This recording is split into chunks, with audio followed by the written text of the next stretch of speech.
Hi friends, welcome back to my YouTube channel. എല്ലാവരും സുഖമായിട്ടിരിക്കണമെന്ന് വിചാരിക്കുന്നു. ഞാൻ നമ്മുടെ ഓണം സീരീസിൽ നെക്സ്റ്റ് ആയിട്ടാട്ടോ വന്നിട്ടുള്ളത്. നമ്മുടെ വറുത്തരച്ച സാമ്പാർ, അത് വളരെ സിമ്പിൾ ആയിട്ടുള്ള വറുത്തരച്ച സാമ്പാർ. ടു ബി ഫ്രാങ്ക്, ഞാൻ ഒരുപാട് സ്ഥലത്ത് നമ്മൾ സാമ്പാറുകൾ കഴിക്കുമല്ലോ, പല രീതിയിലുള്ള സാമ്പാറുകളുണ്ട്. എൻ്റെ മോസ്റ്റ് ഫേവറേറ്റ്, ഇത്രയൊക്കെ കഴിച്ചാലും എൻ്റെ ഏറ്റവും ഫേവറേറ്റ് സാമ്പാർ എന്ന് പറയുന്നത് എൻ്റെ അമ്മമ്മയുടെ സാമ്പാറാണ്. അമ്മമ്മ ഉണ്ടാക്കുന്ന സാമ്പാർ ഇഷ്ടം. അപ്പം ഞാൻ അമ്മമ്മയുടെ റെസിപ്പി എന്ന് പറഞ്ഞുതരാൻ പോകുന്നത്. അപ്പോൾ അതിനായിട്ട് എന്തൊക്കെയാ വേണ്ടതെന്നുള്ളത് നമുക്ക് നോക്കാം. ഞാൻ വെണ്ടയ്ക്ക സാമ്പാർ ഉണ്ടാക്കുന്നത്. അതുകൊണ്ട് വെണ്ടയ്ക്ക ഇതേപോലെയുള്ള പീസസ് ആക്കി വെച്ചിട്ടുണ്ട്. വെണ്ടയ്ക്ക മാത്രം ഇട്ടിട്ട് വേണമെന്നില്ല, നിങ്ങൾക്ക് എക്സ്ട്രാ കഷ്ണങ്ങൾ നിങ്ങൾക്ക് വേണമെങ്കിൽ മത്തനോ അല്ല നമ്മുടെ ബ്രിഞ്ചോളോ എന്തൊക്കെയാ വേണ്ട വെച്ചാൽ നിങ്ങൾക്ക് ഇടാം. ഞാൻ ജസ്റ്റ് എന്താ പറയുക, വെണ്ടയ്ക്ക സാമ്പാറായിട്ടാണ് ഉണ്ടാക്കാൻ പോകുന്നത്. പിന്നെ നമുക്ക് വേണ്ടത് പുളി, പരിപ്പ്, സാമ്പാർ പൊടി, പിന്നെ ഉപ്പ്, കായപ്പൊടി, കടുക്, വറ്റൽമുളക്, കറിവേപ്പില, നാളികേരം, തക്കാളി, ചെറിയ ഉള്ളി അല്ലെങ്കിൽ സവാള എടുത്താലും മതി, കുഴപ്പമില്ല. അപ്പം പിന്നെ വെളിച്ചെണ്ണ, ഓഫ് കോഴ്സ് വെളിച്ചെണ്ണ വേണം. അപ്പം ഇത്രയും കാര്യങ്ങളാണ് നമുക്ക് വേണ്ടത്. അപ്പം അതെങ്ങനെയാണ് ഉണ്ടാക്കുക എന്നുള്ളത് പെട്ടെന്ന് നോക്കാം അല്ലേ. ആദ്യം തന്നെ നമുക്ക് നമ്മുടെ വറുത്തരച്ച സാമ്പാറാണല്ലോ ഉണ്ടാക്കുന്നത്.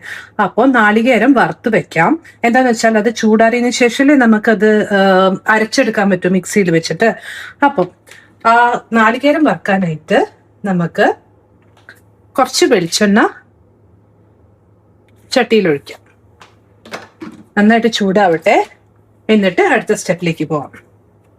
ആ സമയം കൊണ്ട് ഞാൻ പുളിയിൽ കുറച്ച് വെള്ളം ഒഴിച്ചു വെച്ചിട്ടുണ്ട്, ചൂടുവെള്ളം ഒഴിച്ചു വെച്ചിട്ടുണ്ട്. ഇത് ഒരു 5-10 മിനിറ്റ് കഴിഞ്ഞാൽ നന്നായിട്ട് പിഴിഞ്ഞെടുക്കാം.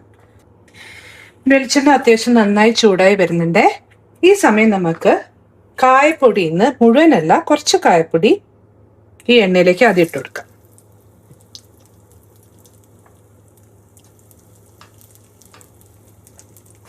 ഇതാവുമ്പോൾ നാളികേരം ഇട്ട് കൊടുക്കാം.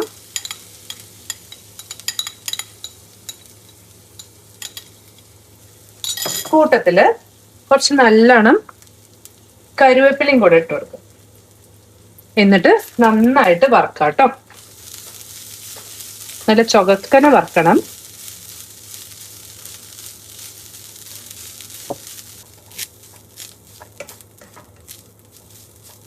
ഈ നാളികേരും കായപ്പൊടിയും അതേപോലെ കറിവേപ്പിലയും കൂടെ മൂത്ത് വരുമ്പോൾ നല്ലൊരു സ്മെല്ലാട്ടോ.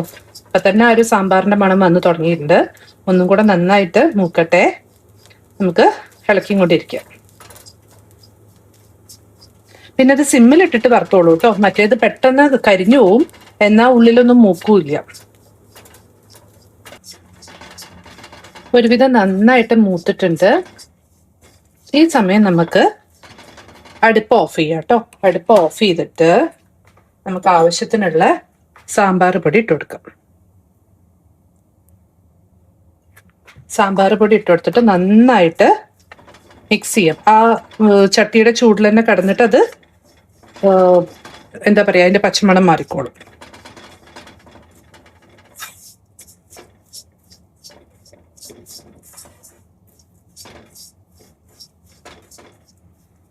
ഇത്രേ നമ്മുടെ അരപ്പിന് വേണ്ട സാധനങ്ങളുള്ളൂ. ഇത് നമുക്ക് മാറ്റി വെക്കാം. എന്നിട്ട് നമുക്ക് പരിപ്പും കാര്യങ്ങളും വേവിച്ചു തുടങ്ങാം. അപ്പൊ ഇനി നമുക്ക് പരിപ്പ് വേവിക്കാനുള്ള കാര്യങ്ങൾ നോക്കാം. നമ്മൾ ഒരു കുക്കർ എടുത്ത് വെച്ചിട്ട് അതിലേക്ക് കഴുകി വെച്ച പരിപ്പ് ട്രാൻസ്ഫർ ചെയ്യാം.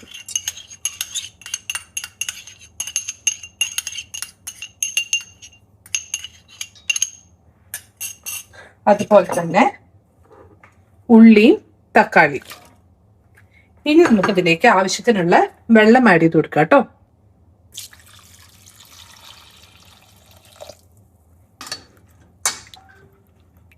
വെള്ളം ആഡ് ചെയ്ത് നന്നായിട്ട് മിക്സ് ചെയ്തിട്ടുണ്ട്. ഇനി ഇത് നന്നായിട്ട് വേവട്ടെ. അതായത് ഇത് അടച്ചു വെച്ച് തീ ഓൺ ചെയ്ത് ഞാനൊരു മിനിമം ഒരു 6 വിസിലെങ്കിലും വരുത്തും കേട്ടോ. പിന്നെ നിങ്ങളുടെ ഓരോ കുക്കറിന് ഓരോ പോലെ തോന്നുന്നു വേവ്, വിസിലും കാര്യങ്ങളൊക്കെ. അപ്പം എന്തായാലും നല്ലോണം പരിപ്പ് വെന്തോടയണം. ഇപ്പൊ തക്കാളി കടിക്കുന്നത് ഇഷ്ടമുള്ളവരാണെങ്കിൽ പിന്നീട് തക്കാളി ഇട്ടാലും മതി കേട്ടോ. ഇവിടെ ആർക്കും തക്കാളി അങ്ങനെ കടിക്കുന്നത് ഇഷ്ടമല്ല. അതിന്റെ ടേസ്റ്റ് ആ ഒരു ഗ്രേവിയിലേക്ക് ഇറങ്ങുന്നതാണ് ഇഷ്ടം. അപ്പൊ എന്തായാലും വിസിൽ വരട്ടെ. ഒരു 6 വിസിലെങ്കിലും ഞാൻ വരുത്തുന്നുണ്ട്. എന്നിട്ട് നമുക്ക് നോക്കാം. വിസിൽ വരാനാവുന്നേ ഉള്ളൂ. അതിൻ്റെ ഇടയിൽ ഞാൻ ആ പുളി ഉണ്ടല്ലോ നന്നായിട്ട് പിഴിഞ്ഞെടുത്തിട്ടുണ്ട് കേട്ടോ. അത് നമുക്ക് മാറ്റി വെക്കാം. എന്തായാലും വിസിൽ വരാൻ വേണ്ടി വെയിറ്റ് ചെയ്യാം. അപ്പൊ നമ്മൾ കുക്കർ ഓഫ് ചെയ്തു കേട്ടോ. കുറച്ച് വെളിച്ചെണ്ണ തുളിച്ചു കൊടുത്തില്ലെങ്കിൽ ഇതാ ഇങ്ങനെ കൊള്ളാവേ. ഞാൻ തുളിച്ചു കൊടുക്കാൻ മറന്നുപോയി നമ്മൾ പരിപ്പ് വേവിക്കുമ്പോഴേ. ആ സമയം കൊണ്ട് നമുക്ക് ഇത് അരച്ചെടുത്തിട്ട് വരാം. അപ്പൊ അതാ മഷി പോലെ നമ്മുടെ വറുത്ത് വെച്ച നാളികേരം അരച്ചെടുത്തിട്ടുണ്ട് കേട്ടോ. ഇത് നമുക്ക് വേണമെങ്കിൽ ഒരു പാത്രത്തിലേക്ക് ട്രാൻസ്ഫർ ചെയ്ത് വെക്കാം. പിന്നെ നമ്മൾ ഒഴിക്കാൻ അടുപ്പത്തിട്ട് ഏതായാലും ഇതിന്റെ ആവി കൊണ്ട് പോട്ടെ.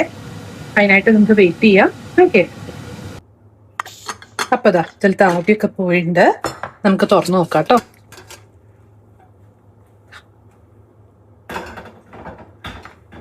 നന്നായിട്ട് വെന്തുടഞ്ഞിട്ടുണ്ട്. കണ്ടോ, പരിപ്പൊക്കെ ഈ പരുവത്തിലാവണം. അപ്പോൾ ഇനി ഇതിലേക്ക് നമുക്ക് അടുപ്പൊന്ന് കത്തിക്കാം. ഇതിലേക്ക് കുറച്ച് കായപ്പൊടി ഇടാം. അതേപോലെ ആവശ്യത്തിനുള്ള ഉപ്പ് ഇടാം.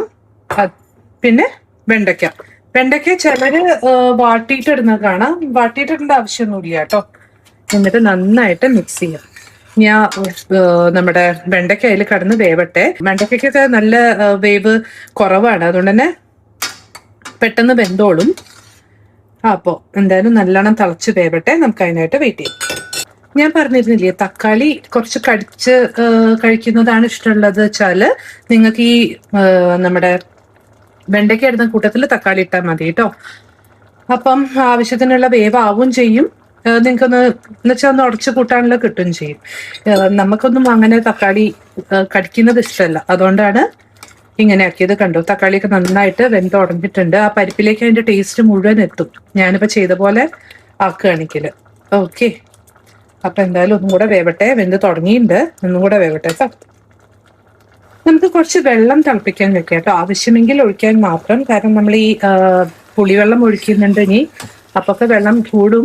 എന്തായാലും കുറച്ച് വെള്ളം തിളപ്പിച്ച് വെക്കാം. കാരണം നമ്മൾ ആവശ്യമെങ്കിൽ വെള്ളം ഒഴിക്കുന്നത് തിളച്ച വെള്ളം തന്നെയാവണം. പച്ചവെള്ളം ഒഴിച്ചാൽ കറിയുടെ ടേസ്റ്റ് കംപ്ലീറ്റ് പോകും. അതുകൊണ്ടാണ്.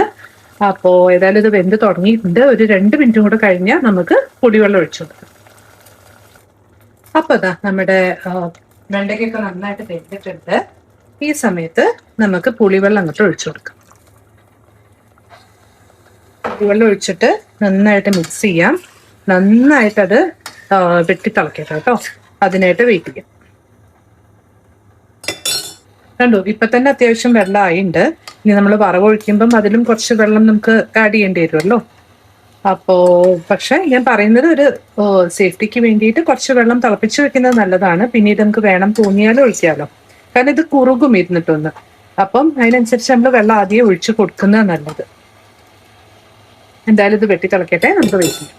പുളി അതാ വെട്ടി തിളയ്ക്കാൻ തുടങ്ങിയിട്ടുണ്ട്. പുളിക്കൊരു വേവുണ്ട്. അപ്പോൾ ഒരു 2 മിനിറ്റ് ഇരുന്ന് തിളക്കട്ടെ. അപ്പൊ ആ വേവ് ആയിക്കോളും. ഓക്കെ. പുളി ആവശ്യത്തിന് വെന്തിട്ടുണ്ട്.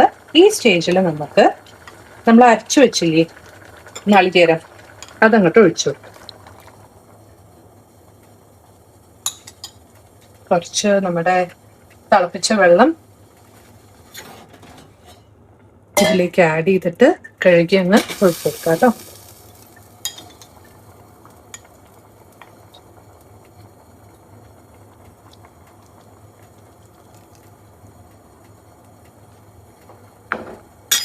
ഇത് നന്നായിട്ടൊന്ന് തിളക്കട്ടെ. പാകാണ് വെള്ളം. ഇനി നമ്മൾ വെള്ളം ആഡ് ചെയ്യേണ്ട ആവശ്യമില്ല. നന്നായിട്ടൊന്ന് തിളച്ചോട്ടെ.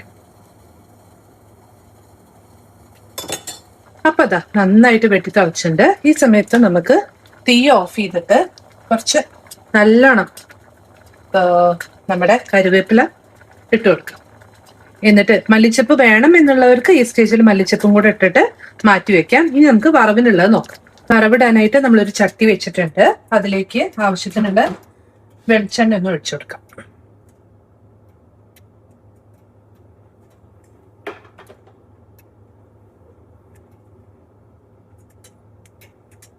വെളിച്ചെണ്ണ നന്നായിട്ട് ചൂടാവട്ടെ. എന്നിട്ട് വറവ് ചെയ്യാം കേട്ടോ.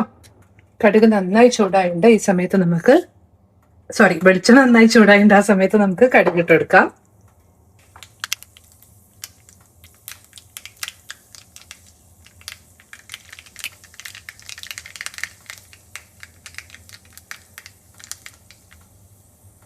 പൊട്ടിക്കഴിയുമ്പോൾ പച്ചമുളകും കരിവേപ്പിലയും കൂടെ ഇട്ട് കൊടുത്തിട്ട് നമുക്ക് വാങ്ങാം. അപ്പോൾ ഇതാ നമ്മുടെ ഓണം സ്പെഷ്യൽ വറുത്തരച്ച സാമ്പാർ റെഡിയുണ്ട്. വളരെ എളുപ്പമാണ്, നിങ്ങൾ കണ്ടുവല്ലോ. അപ്പൊ എന്തായാലും എല്ലാവരും ട്രൈ ചെയ്യൂ കേട്ടോ. എല്ലാവർക്കും എന്തായാലും ഇഷ്ടപ്പെടും. അപ്പൊ വീഡിയോ ഇഷ്ടപ്പെട്ടെങ്കിൽ ലൈക്ക് ചെയ്യൂ, സബ്സ്ക്രൈബ് ചെയ്യൂ, കമന്റ് ചെയ്യൂ, അതിന് വേണ്ടപ്പെട്ടവർക്ക് ഷെയർ ചെയ്യൂ. അപ്പൊ അടുത്ത വീഡിയോയിൽ കാണുന്നവരെ ബൈ.